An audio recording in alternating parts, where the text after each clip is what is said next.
O senhor tem fama de comprar brigas impopulares. Defendeu recentemente o deputado federal Sérgio Moraes, do PTB do Rio Grande do Sul, que foi aquele deputado que disse que se lixava para a opinião pública. O senhor se lixa para a opinião pública, deputado Vacarezza? Hipótese nenhuma. E por que o senhor defendeu? Eu não defendi o Sérgio Moraes, eu defendi o Estado Democrático de Direito. Por quê?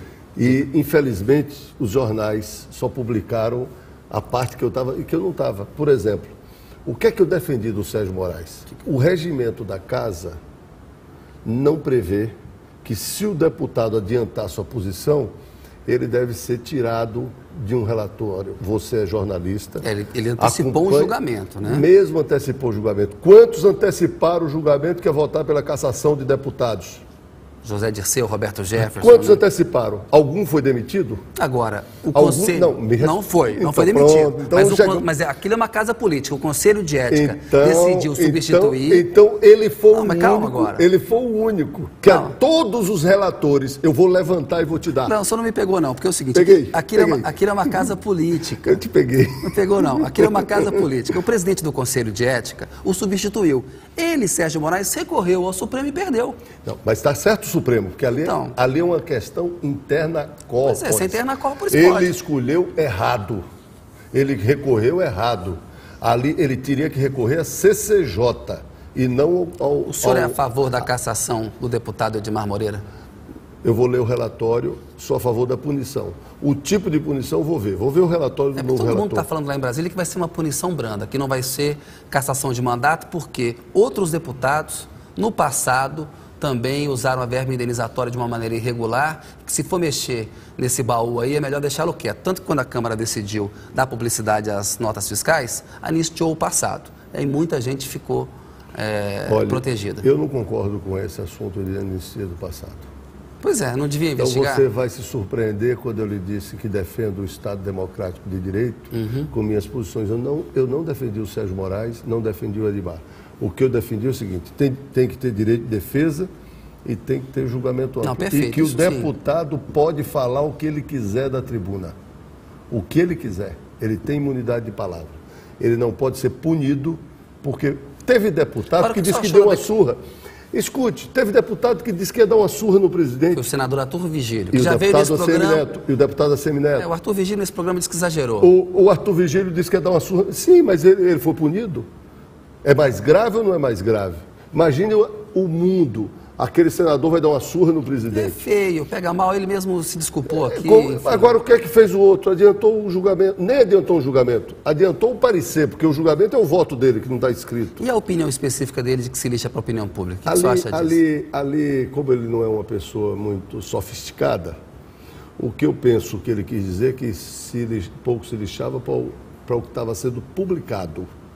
Inclusive, teve um jornalista na Folha, Heitor Coni, se eu não me engano, que fez uma matéria explicando isso. Ele está se referindo à opinião publicada, não à opinião dos eleitores dele, nem à opinião pública. A opinião da imprensa. A opinião da imprensa. Crítica à imprensa. O senhor tem críticas à imprensa? A imprensa brasileira tem feito uma boa cobertura do Congresso Nacional nessa questão dos escândalos? Não tem. Por que não? Não tem. Porque não tem divulgado... Eu vou dar o exemplo de um grande canal de televisão, sem falar o nome do canal de televisão, mas...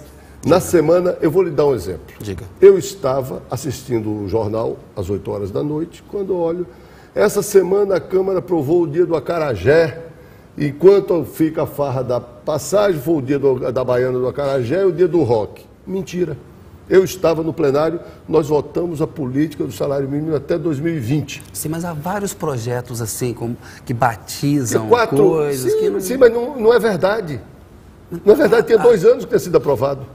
Mas a Câmara aprova muita coisa assim. Eu sei, eu não estou dizendo muita coisa sem importância. Mas eu não estou discutindo. Você está entendendo o que eu estou falando? Claro. Eu estou falando Aquele dia, mas foi uma informação errada que a imprensa deu. Enquanto tem a farra de passagem, aprovaram. Nós tínhamos aprovado 2 coisas. Primeiro, a garantia, o que o Estado brasileiro tinha que garantir merenda escolar para o ensino médio, os alunos do ensino médio. Segundo, a política do salário mínimo até 2020. Então, foi dado como dia do rock e do dia do acarajé. Agora, deputado, houve uma farra de passagens aí, Sim, né? mas isso é outro assunto. Isso foi fartamente divulgado.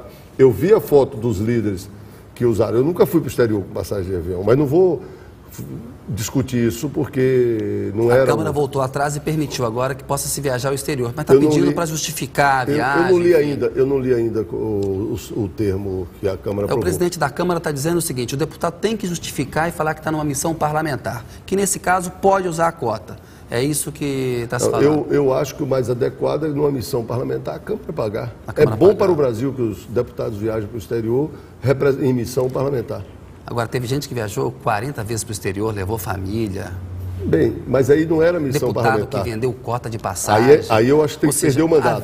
Aí eu acho que tem que perder o mandato. O PT vai fazer representação contra esses deputados que venderam passagem? Já está sendo investigado. Acho que alguns não têm representação, não.